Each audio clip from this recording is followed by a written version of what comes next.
Hi everyone. Today we'll be looking at the United States during the years of the Great Depression, the 1930s, along with the policies that were put in place to try and dig the country out of the disaster, what we know as the New Deal in American history.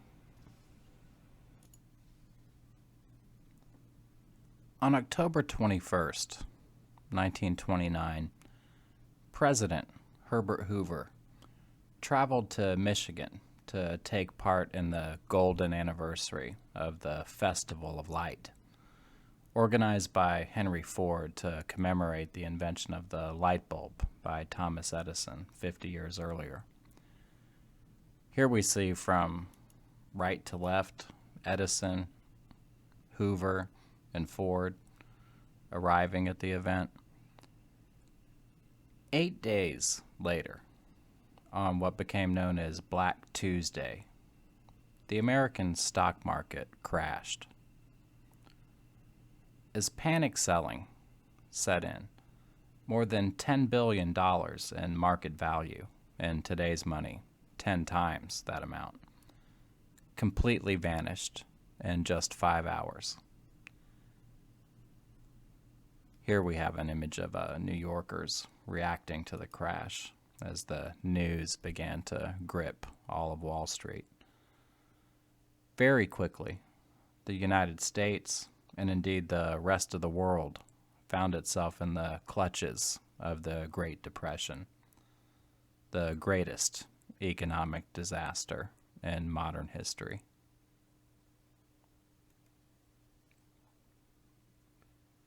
A fall in the bloated stock market, driven ever higher during the 1920s by speculators, was inevitable. But it came with such severity that it destroyed many of the investment companies that had been created to buy and sell stock, wiping out thousands of investors and greatly reducing business and consumer confidence. The global financial system was ill-equipped to deal with the downturn. Germany defaulted on reparations payments to France and Britain, leading these governments to stop repaying debts to American banks. Throughout the industrial world, banks failed as depositors rushed to withdraw their money. Millions of families lost their life savings. Between 1929 and 1932, the price of a share of U.S. steel fell from $262 to $22, and General Motors stock from $73 to just $8. In 1932, the economy hit rock bottom.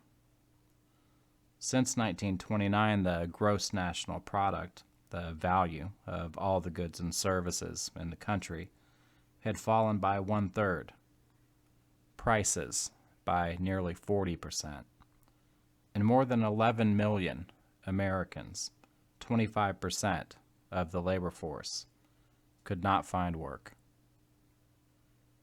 U.S. Steel, which had employed 225,000 full-time workers in 1929, had none at the end of 1932.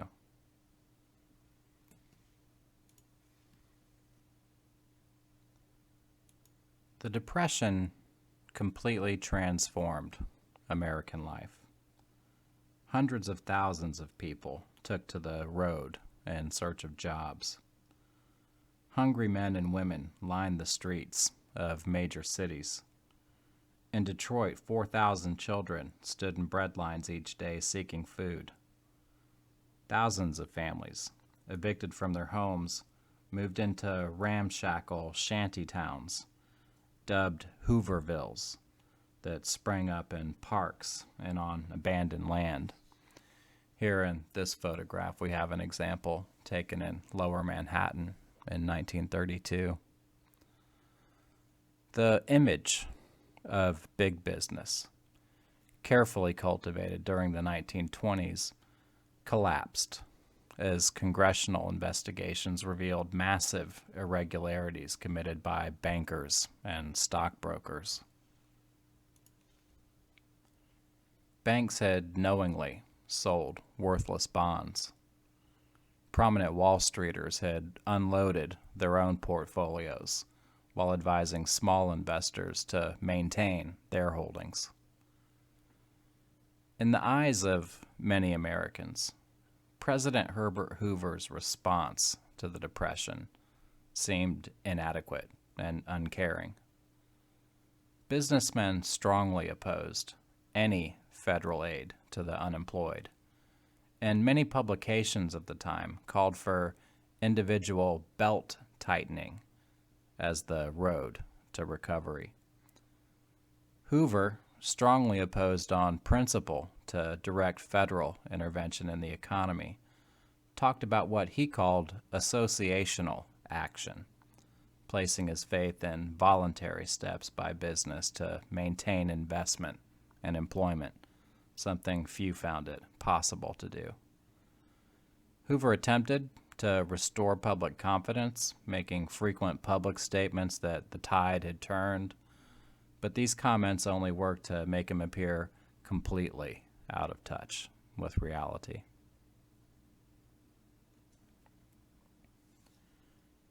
In his speech accepting the Democratic Party's nomination for president in 1932, Franklin Delano Roosevelt, or FDR as he was popularly known, promised a New Deal for the American people. Here we see him on the campaign trail from that year. Only vague hints of what this New Deal might entail, however, came out during the election. The biggest obvious difference between the parties during the campaign was the Democrats' call for the repeal of prohibition, although Roosevelt clearly suggested a greater awareness of the plight of ordinary Americans. Battered by the economic crisis, Americans in 1932 were desperate for new leadership, and Roosevelt won a resounding victory. He received 57% of the popular vote, and Democrats swept to a resounding majority in Congress. Upon taking office, Roosevelt confronted a banking system on the verge of complete collapse. As bank funds invested in the stock lost their value, and panicked depositors withdrew their savings, bank after bank had closed its doors. By March 1933, banking had been suspended in a majority of the states. That is, people could not gain access to the money in their bank accounts. The president declared a bank holiday, temporarily halting all bank operations, and called Congress into special session. On March 9th, it rushed to pass the Emergency Banking Act, which provided funds to shore up threatened institutions. Further measures soon followed that transformed the American financial system. What was known as the Glass-Steagall Act barred commercial banks from becoming involved in the buying and selling of stocks. The same law established the Federal Deposit Insurance Corporation, or as it's better recognized today, just the FDIC, a governmental system that insures the accounts of individual depositors. Together, these measures rescued the financial system and greatly increased the government's power over it. The Emergency Banking Act was the first of an unprecedented flurry of legislation during the first 3 months of Roosevelt's administration, a period known as the 100 Days. The centerpiece of FDR's plan for combating the Depression was the National Industrial Recovery Act. The act created what was known as the National Recovery Administration, set up to work with groups of business leaders to come up with industry codes that set standards for output, prices, and working conditions. But the National Recovery Administration became mired in controversy right from the start. Large companies dominated the code writing process. They used the act to drive up prices, limit production, lay off workers, and divide markets among themselves at the expense of smaller competitors. The National Recovery Administration, in the end, produced neither economic recovery nor peace between employers and workers. It did, however, combat the pervasive sense that the government was doing nothing to deal with the economic crisis.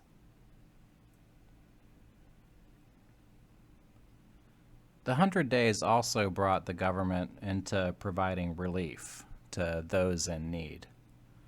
In May 1933, Congress created the Federal Emergency Relief Administration to make grants to local agencies that aided those impoverished by the Depression. FDR, however, much preferred to create temporary jobs, thereby combating unemployment while improving the nation's infrastructure of roads, bridges, public buildings, and parks. In March 1933, Congress established the Civilian Conservation Corps, or CCC, which set unemployed young men to work on projects like forest preservation, flood control, and the improvement of national parks and wildlife preserves. Here in this image we see some of the original recruits to the CCC.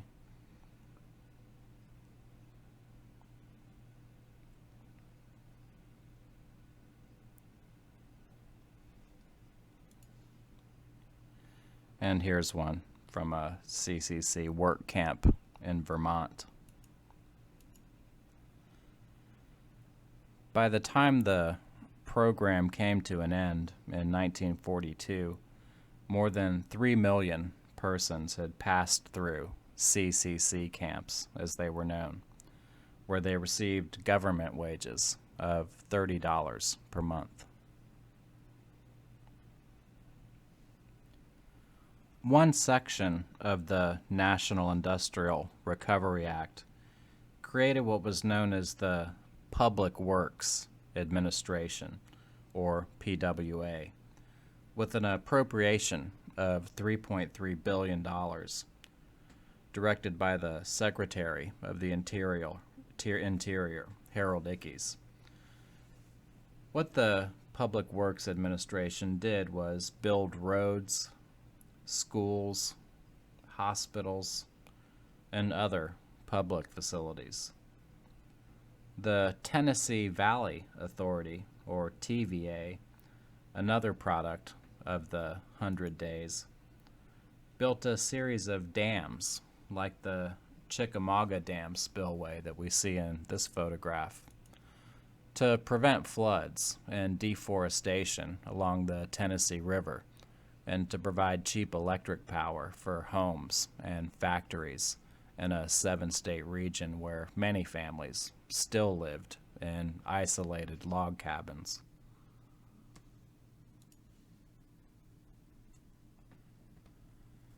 Another policy initiative of the 100 Days addressed the disastrous plight of American farmers. The Agricultural Adjustment Act, or AAA, authorized the federal government to try to raise farm prices by setting production quotas for major crops and paying farmers to plant less. The AAA succeeded in significantly raising farm prices and incomes, but not all farmers reaped the rewards. Benefits flowed to property-owning farmers, ignoring the larger number who worked on land owned by others. The AAA policy of paying landowning farmers not to grow crops encouraged the eviction of thousands of poor tenants and sharecroppers. Many would join a rural exodus to cities or to the farms of the West Coast. Unfortunately, the onset in 1930 of a period of unusually dry weather in the nation's heartland worsened the Depression's impact on rural America. The Dust Bowl, as it was known, of which we have a couple of images here, affected areas of Oklahoma, Texas, Kansas, and Colorado. The drought and the dust storms displaced more than 1 million farmers.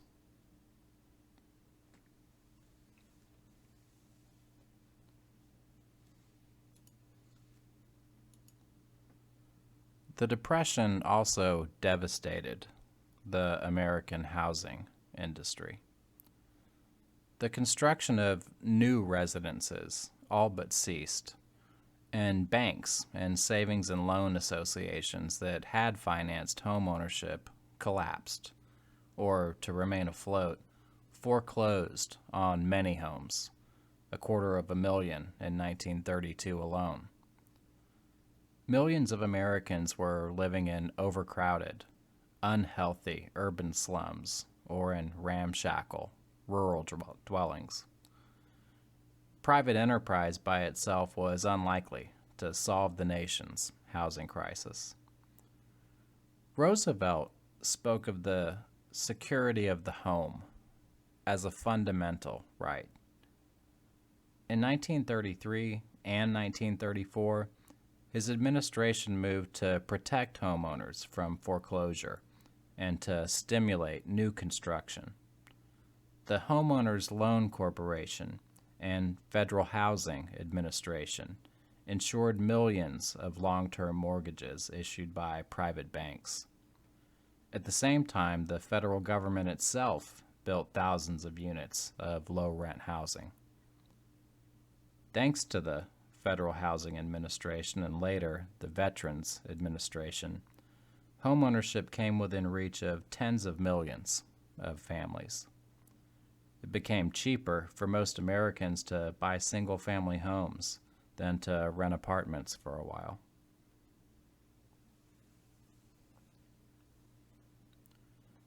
Other important measures of FDR's first 2 years in office included the ratification of the 21st Amendment, which repealed prohibition. We can see some Americans celebrating the occasion here in this photo. The lady in the foreground was absolutely ready for a party. Do they even use glasses that big in bars anymore?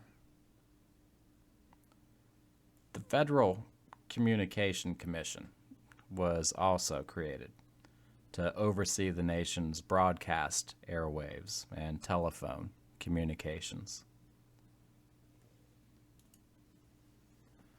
The Securities and Exchange Commission was set up to regulate the stock and bond markets. Altogether, the first New Deal of the Roosevelt administration was a series of experiments, some of which succeeded and some of which did not. They transformed the role of the federal government, constructed numerous public facilities, and provided relief to millions of needy persons. But they did not end the Depression. Some 10 million Americans, more than 20% of the workforce, remained unemployed by the end of 1934. To make matters worse, in 1935, the Supreme Court, still controlled by conservative Republican judges, began to invalidate key New Deal laws. First came the National Industrial Recovery Act, declared unconstitutional by the court in May. In January 1936, the Agricultural Adjustment Act, the AAA, was likewise declared unconstitutional. So having failed to end the Depression or win judicial approval, the first New Deal ground to a halt.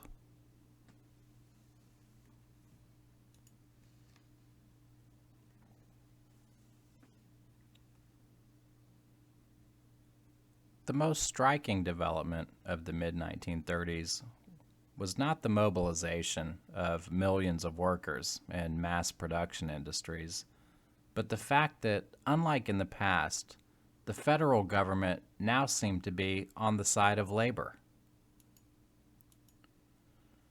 In 1934 alone, the country witnessed no fewer than 2,000 labor walkouts, with many producing violent confrontations between workers and the police, an example of which we have in this image taken from outside a Flint, Michigan General Motors plant of the time. The labor upheaval posed a challenge to the American Federation of Labor's traditional policy of organizing workers by craft rather than seeking to mobilize all the workers in a given industry, such as steel manufacturing. In 1934, 30 AFL leaders called for the creation of unions of industrial workers. When the AFL convention of 1935 refused, the head of the United Mine Workers, who we can see in this image, John L. Lewis, led a walkout that produced a new labor organization, the Congress of Industrial Organizations, or as it's better known, the CIO. It aimed, said Lewis, at nothing less than securing economic freedom and industrial democracy for American workers, defined as a fair share in the wealth produced by their labor and a voice in determining the conditions under which they worked. In December 1936, unions, most notably the United Auto Workers, better known as just the UAW, a fledgling CIO union at the time, unveiled an old tactic, one that had been pioneered by the Wobblies, the IWW, 3 decades earlier, known as the sit-down. Rather than walking out of the Fisher Body plant in Cleveland, Ohio, and enabling management to bring in strikebreakers, workers halted production but remained inside.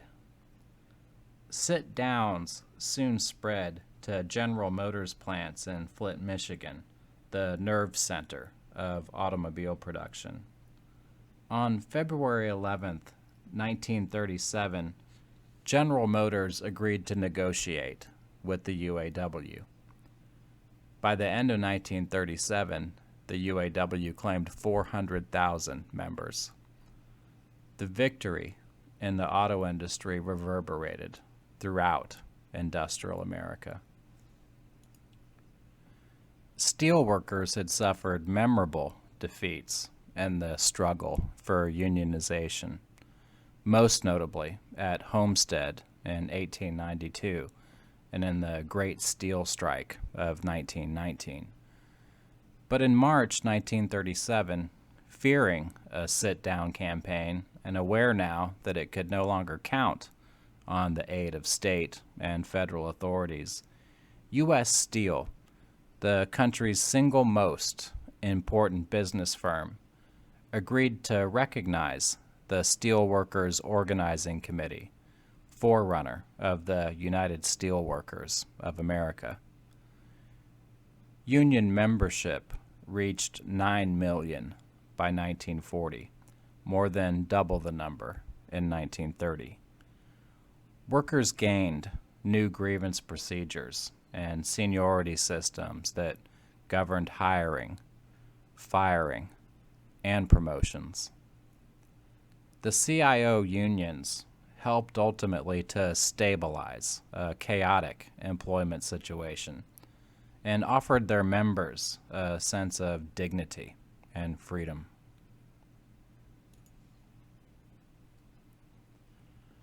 Other popular movements of the mid-1930s also placed the question of economic justice on the political agenda. In California, the novelist Upton Sinclair won the Democratic nomination for governor in 1934 as head of the End Poverty in California movement. Here we have a photograph of him at the time. Sinclair called for the state to use idle factories and land in cooperative ventures that would provide jobs for the unemployed. He lost the election after being subjected to one of the first modern negative media campaigns. Sinclair's opponents circulated false newsreels showing armies of unemployed men marching to California to support his candidacy, including a fake endorsement from the Communist Party. The rise to national prominence of Huey Long, captured in this image, offered another sign of popular dissatisfaction with the slow pace of economic recovery. Driven by intense ambition and the desire to help uplift Louisiana's common people, as he said, Long won election as governor in 1928, and in 1930 took a seat in the U.S. Senate. From Washington, D.C., he continued to dominate every branch of the state government in Louisiana. He used his dictatorial power to build roads, schools, and hospitals, and to increase the tax burden on Louisiana oil companies. In 1934, Long launched what he called the Share Our Wealth movement, with the slogan, "Every man a king." He wanted to confiscate most of the wealth of the richest Americans in order to finance an immediate grant of $5,000, as well as a guaranteed job and annual income for all citizens. He was on the verge of announcing a run for president when the son of a defeated political rival assassinated him in 1935. Then finally there was Dr. Francis Townsend, a California physician who we see in this photo, who won widespread support and short-lived notoriety when he suggested a plan for economic recovery that included the federal government making monthly payments of $200 a month to older Americans with the requirement that they spend it immediately. This, he argued, would boost the nation's economy by putting a constant stream of money into circulation. Along with the rise of the CIO, all of these signs of popular discontent helped to spark what we know as the Second New Deal.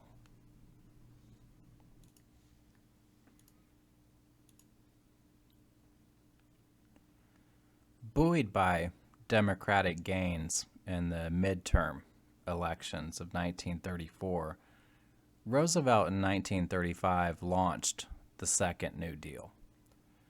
The first had focused on economic recovery.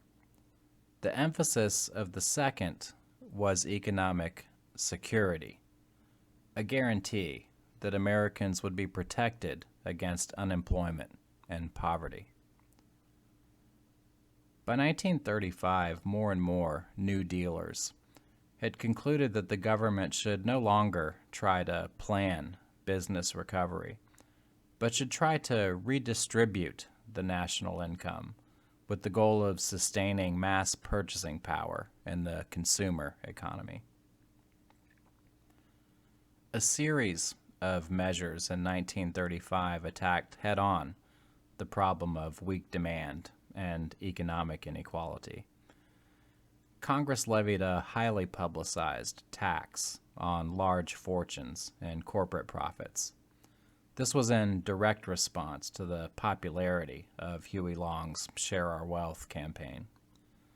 The Second New Deal also created the Rural Electrification Agency to bring electric power to homes that lacked it.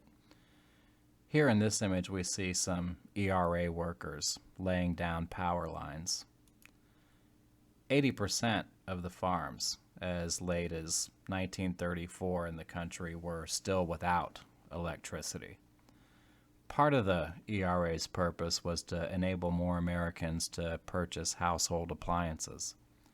By 1950, 90% of the country's farms had been wired for electricity, and almost all, by mid-century, possessed radios, things like electric stoves, refrigerators, and even mechanical equipment to milk cows.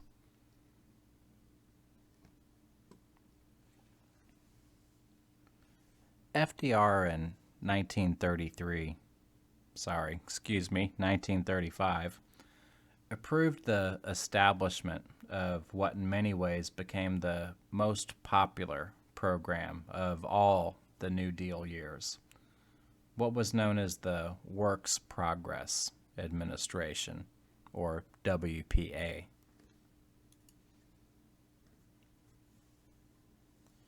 Under this program, some 3 million Americans were hired from virtually every walk of life each year until it ended in 1943. It constructed thousands of public buildings and bridges, more than 5,000 miles of roads, and 600 airports. It built stadiums, swimming pools, and sewage treatment plants. Here we have a couple of photos from WPA projects. One in Boston,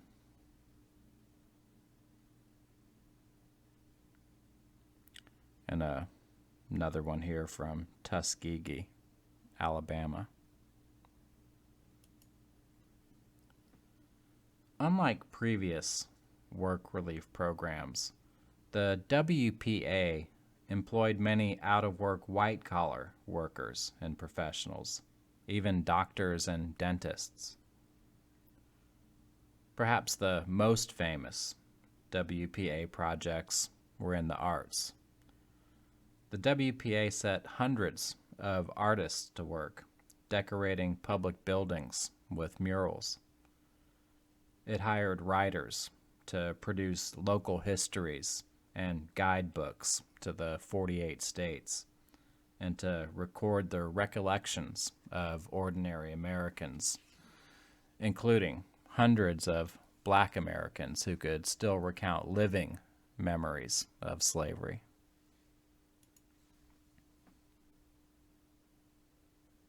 Another major initiative of the Second New Deal was the Wagner Act, which brought democracy into the workplace by empowering the federal government to supervise through what became known as the National Labor Relations Board elections in which employees voted on their union representation.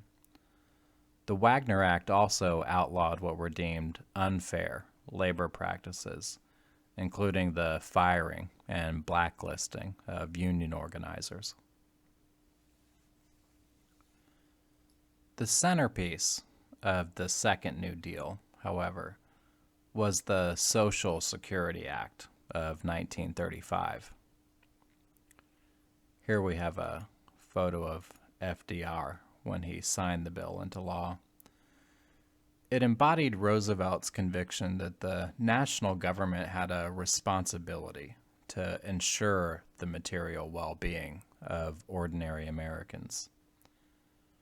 It created a system of unemployment insurance, old age pensions, aid to the disabled, the elderly poor, and families with dependent children. Social Security represented a dramatic departure from the traditional functions of government. Before the 1930s, national political debate often revolved around the question of whether the federal government should intervene in the economy. After the New Deal, debate rested on how it should intervene.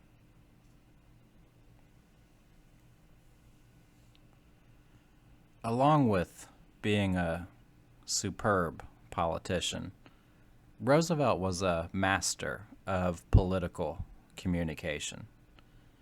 At a time when his political opponents controlled most newspapers, he harnessed radio's power to bring his message directly into Americans' homes. Here we have another photograph of FDR during one of his radio addresses, listened to avidly by millions on a regular basis, known famously as Roosevelt's fireside chats. The president cleverly appealed to traditional values in support of new policies. He gave the term liberalism its modern meaning. In the 19th century, liberalism had been a shorthand for limited government and free market economics. Roosevelt consciously chose to employ it to describe a large, active, socially conscious state. He reclaimed the word freedom from conservatives and made it a rallying cry for the New Deal. By 1936, with working-class voters providing massive majorities for the Democratic Party and businesses, large and small, bitterly estranged from the New Deal, politics in the country reflected class divisions more completely than at any other time in American history. As FDR's opponent that year, the Republicans chose Kansas Governor Alfred Landon, captured in this image. Landon denounced Social Security and other New Deal measures as threats to so-called individual liberty. Roosevelt won a landslide re-election with more than 60% of the popular vote in 1936.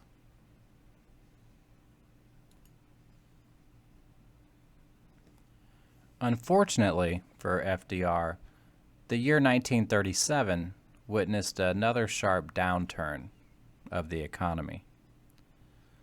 With economic conditions improving in 1936, Roosevelt had reduced federal funding for farm subsidies and WPA work relief.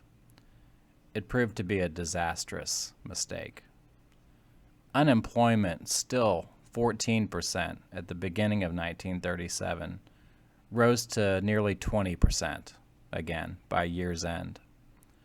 Roosevelt this time turned to a new prescription.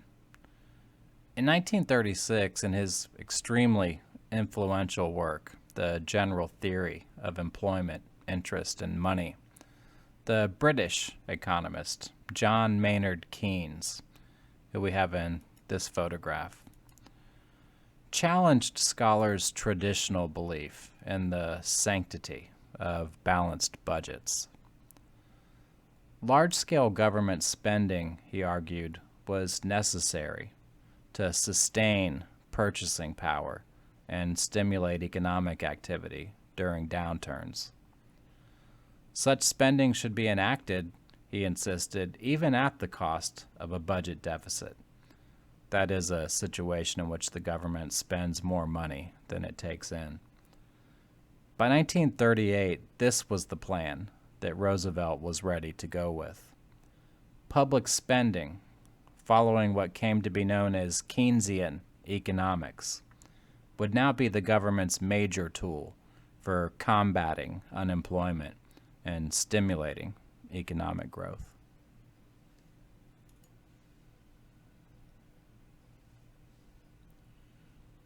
Roosevelt conceived of the Second New Deal, and especially Social Security, as expanding the meaning of freedom by extending assistance to broad groups of needy Americans, the unemployed, elderly, and dependent, as a right of citizenship, not charity or special privilege. But political realities, particularly the power of inherited ideas about gender and black disenfranchisement in the South, powerfully affected the drafting of legislation. Different groups of Americans, in other words, experienced the New Deal in radically different ways.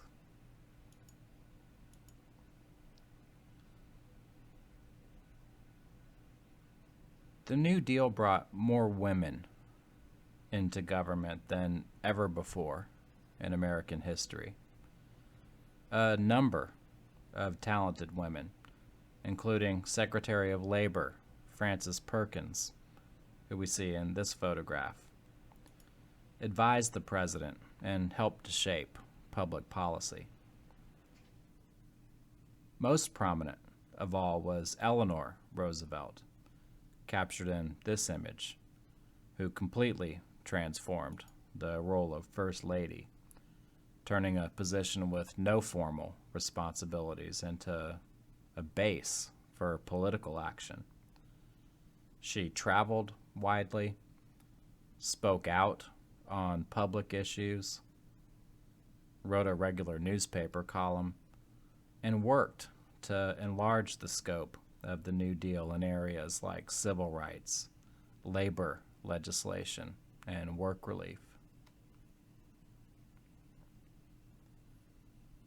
But even as the New Deal increased women's visibility in national politics, organized feminism, already in disarray in the 1920s, disappeared as a political force in the 1930s. The Depression had inspired widespread demands for women to remove themselves from the labor market in some places to make room for unemployed men. Employers from banks to public school systems barred married women from jobs. Crucially, although most New Deal programs did not explicitly exclude women from benefits, the ideal of the male-headed household powerfully shaped public policy.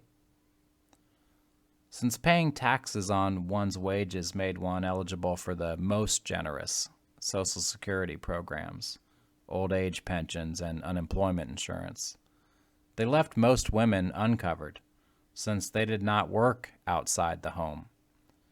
The program excluded the 3 million mostly female domestic workers altogether. Another critical factor in terms of how the New Deal was experienced by different groups of Americans is that the power of the so-called Solid South helped to mold the New Deal welfare state into an entitlement of white Americans. After blacks in the South lost the right to vote around the turn of the century, Democrats enjoyed a political monopoly in the region. Democratic members of Congress were elected again and again. Committee chairmanships in Congress, of course, rest on seniority, how many years a member has served in office. As a result, beginning in 1933, when the Democrats took control of Congress, Southerners took the key leadership positions, and it was at their insistence that the Social Security law exclude agricultural and domestic workers, the two largest categories of black employment.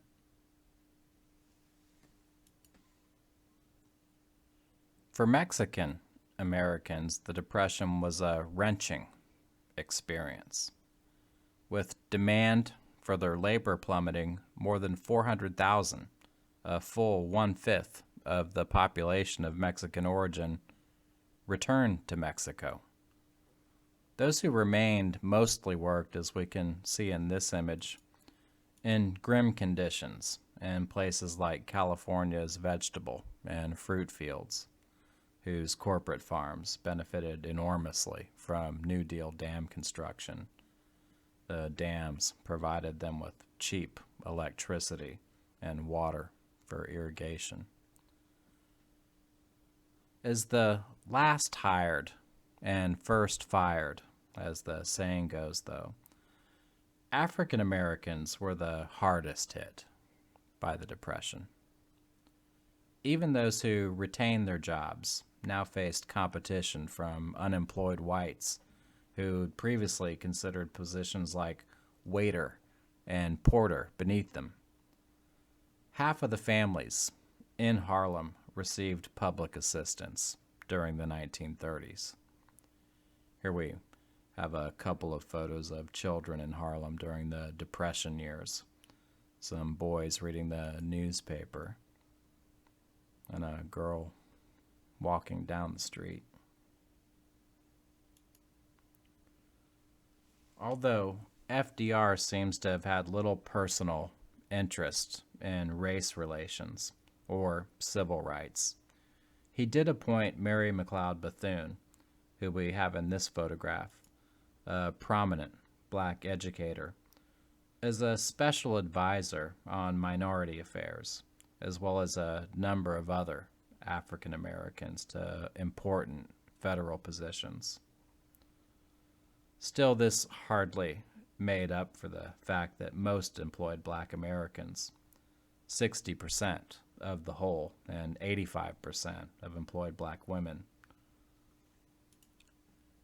because they were domestic or agricultural workers, completely uncovered by the benefits of Social Security's old age pensions or unemployment insurance, or the minimum wages guaranteed under the Fair Labor Standards Act.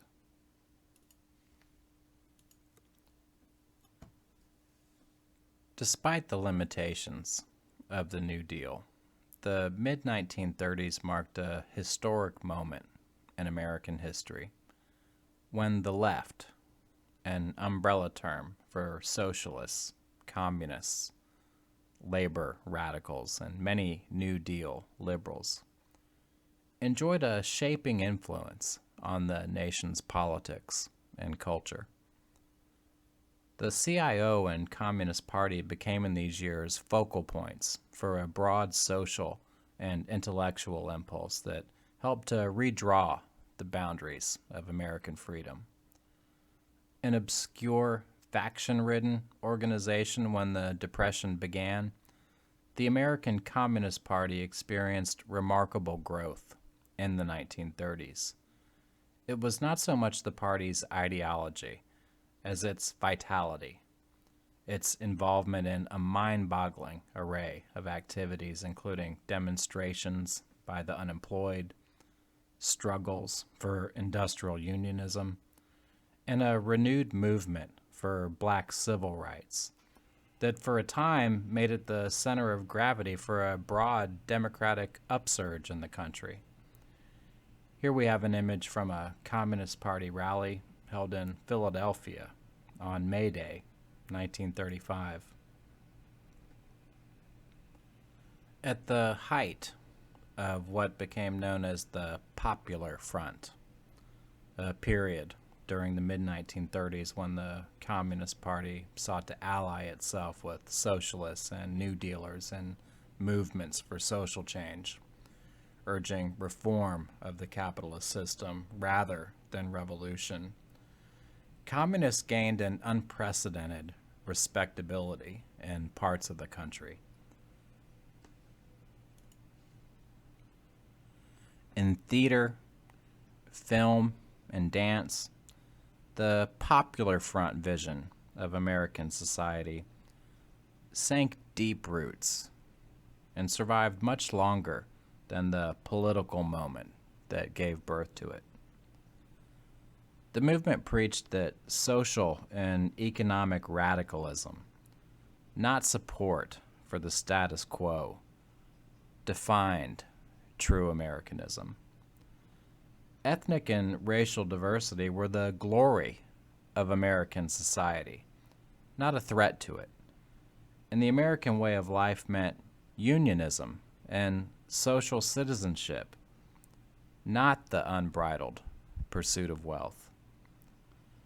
During the 1930s, artists and writers who strove to create socially meaningful works eagerly took up the task of depicting the daily lives of ordinary farmers and city dwellers. Art about the people, such as Dorothea Lange's photographs of migrant workers and sharecroppers, and art created by the people, such as black spirituals, came to be seen as genuine expressions of Americanism. Here we have a couple of Dorothea Lange's famous photographs of migrant child laborers taken in the period.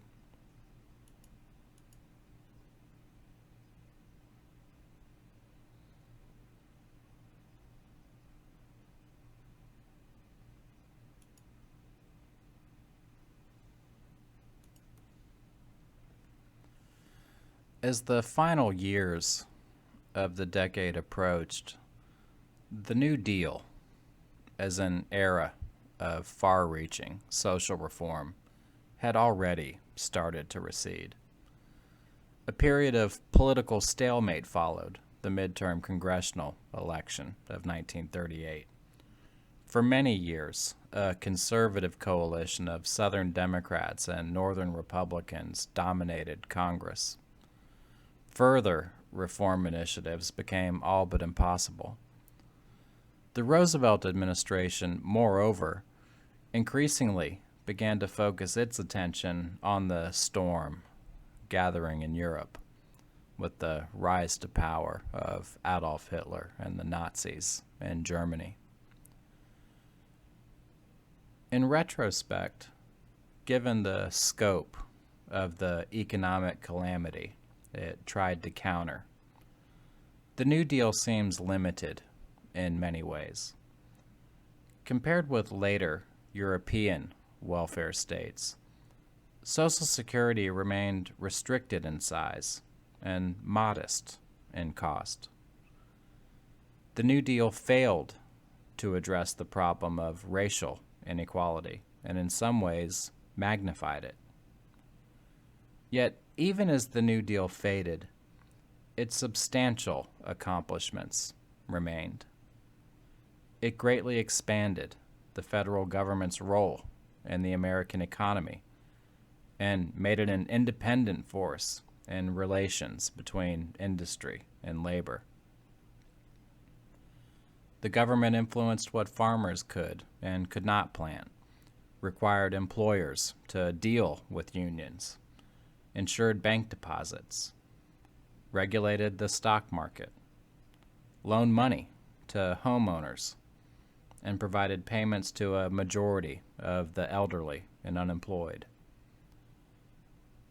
It transformed the physical environment through hydroelectric dams, reforestation projects, rural electrification, and the construction of innumerable public facilities.